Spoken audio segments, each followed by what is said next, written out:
Hello and welcome to another StarCraft 2 co-op video. Today we'll be taking a look at another forum post about the upcoming mutation Breath of Destruction. We'll see what users have to say about this mutation. Believe me when I say that some of the responses were so informative that I learned something new as well. A slightly difficult mutation. Aside from easily getting overwhelmed by speedy AD waves or not being able to defeat Avenger enemies, the primary way to lose is of course letting the bots get destroyed. The regular waves and AD waves will be near the bots, so they will easily focus fire the bots. This is especially noticeable with Zerglings and Liberators. On top of that, there are many spawn points on MO with distance between the bots. Once you have to move back and forth putting out fires from multiple angles, your pacing will get messed up. Consequently, a hole will appear in your defense, resulting in the loss of a bot. Secondly, with Speed Freaks, if an AD wave is closer to your base than your army, it will just rush the base. Commanders need a certain degree of clearing speed and mobility. There's a bit of a kill on sight feeling. The best way to deal with this is to stuff the spawn points. However, you should tell your ally that when you're defending, he should not wander off alone. Fighting together is the best plan. When stuffing spawn points, splitting army using towers are done correctly, you can defend multiple waves in one area, which is great. But I remind you that after 17 minutes, the AD waves are tier 6 strength 5. The easiest way to mess up is just using F2 and being dragged back and forth by the regular waves and AD waves. Stepman can ignore this point. Throughout the mission, keep at least one army unit that takes supply outside your base to lure the AD waves or bug them. Also, note that about 10 seconds after the first hybrid wave and after the fourth set of bots is about to depart, an AD wave will come. When fighting near the bots, be sure to prioritize taking out Liberators and other units that like to focus fire the bots. Put Static D at home to deal with AD trickles. Difficult enemy comps: Reaver Toss, Air Terran, Shadow Terran. Aside from the latter two's BCs riding on your face, once Liberators get close to the bots, they will focus them down and ignore your units. Shadow Terran also has your favorite little speedy car. Abathur P2. If you don't know how to lure, look up a guide on how to do that. It's equally easy among the three races, and you don't have to manually detonate nests. You should be good at it after practicing about 10 or so games. After all, there are still 2 Rift mutations on this map, so it's not a waste to practice.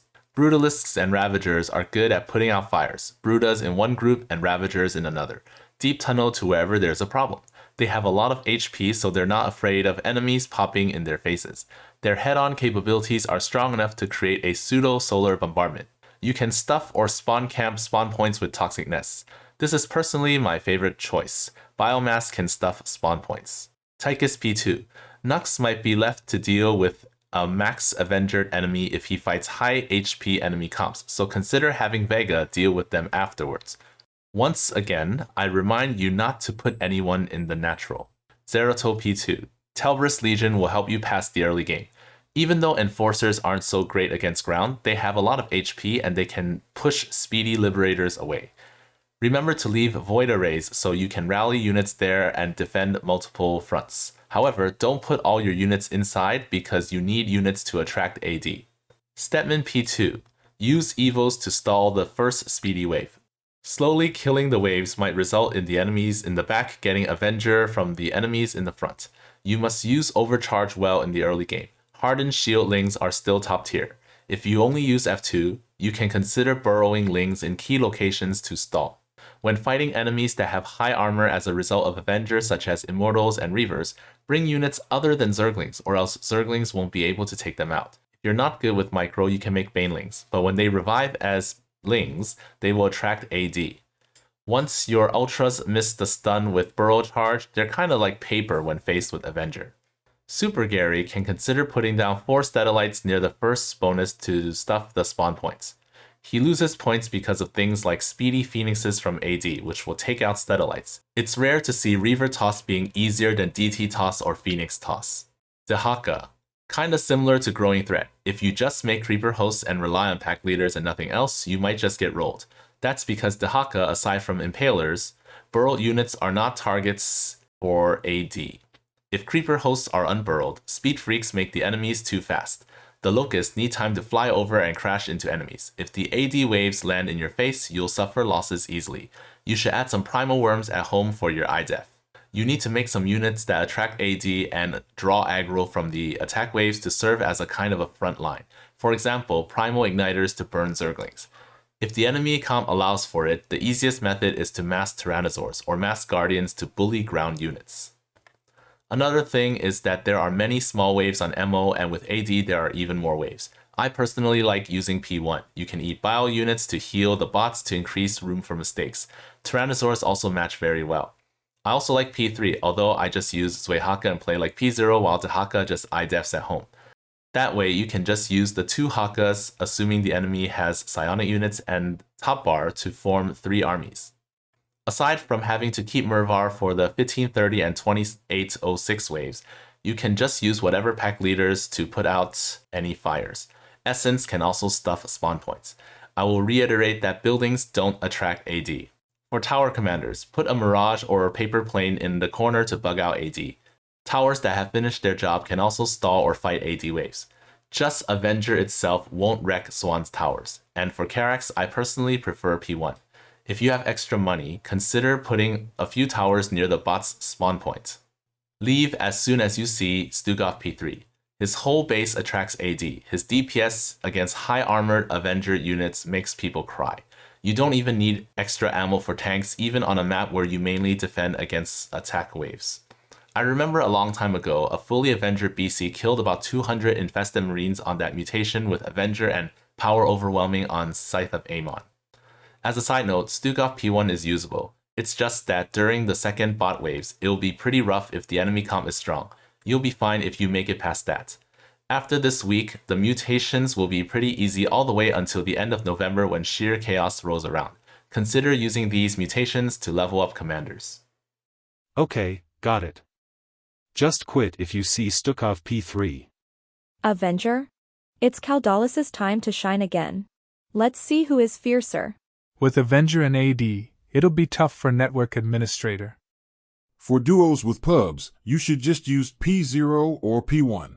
The mutators for Breath of Destruction can't defeat the original version.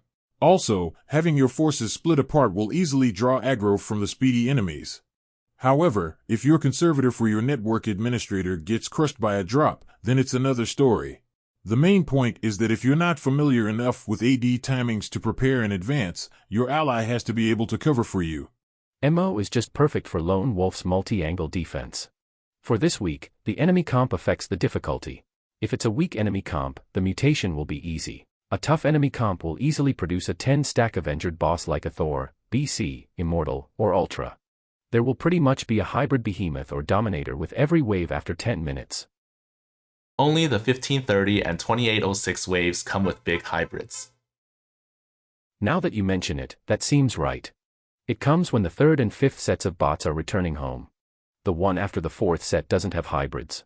Usually when I play with pubs, I spawn camp the points and melt the enemies, so I never really noticed. What is this thing about bugging AD with a Mirage? Put a Mirage in the bottom right corner over unpathable terrain and don't move it. After that, only use units that don't have weapons like Observers and Probes. Those with weapons should not leave 15 spaces from the Nexus. If you do this, your AD waves will not spawn.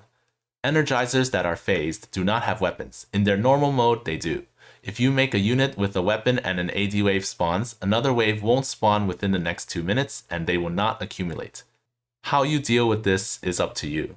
You mainly have to judge the cycle, not be extremely precise with regards to how many seconds a unit will be out. Otherwise, you can just memorize the seconds and play red light, green light. The common points being discussed all miss the mark regarding how AD is determined. That's because AD only drops under the following 2 circumstances. 1. It can't find any units in your current army that fits the requirements. In this case, the wave will drop in a random spot that is 25 to 40 spaces away from your main nexus. 2. It finds at least 1 unit in your current army that fits the requirements, and those units are in a location that can be reached by a ground unit. In this case, one of those eligible units will be randomly selected, and then the wave will drop in a spot that is within 7 spaces of that unit. Therefore, if you have only made 1 unit that fits these requirements and it is in the bottom right corner, since the eligible unit is in a location that can't be reached by ground units, the corresponding AD wave will be skipped. In this case, only your allies' AD waves will spawn throughout the entire mission. However, to maintain this, you cannot move this unit back to land or let AD find another eligible unit of yours, because after the AD wave is skipped, it will try to drop another wave every 10 seconds, and starting from the 7th AD wave, the waves will be tier 6 strength 5. Speaking of which, can Dehaka bug AD waves? In theory, yes. Just merge a Muta or Guardian and send it to the bottom left or right corner. Burrowed hosts and summons from pack leaders are not eligible for AD. However, if you do this, Dehaka can only make creeper hosts. If you take the travel time of the hosts into consideration, they will definitely attract AD, so you might not be able to bug AD until after 1330 when you're done making your army. When you want to move, send out a wave of locusts, unburrow to attract AD, then move quickly once you have dealt with the wave. And that's it for this video. Like and subscribe if this was helpful for you. Good luck in your runs this week. See you next time.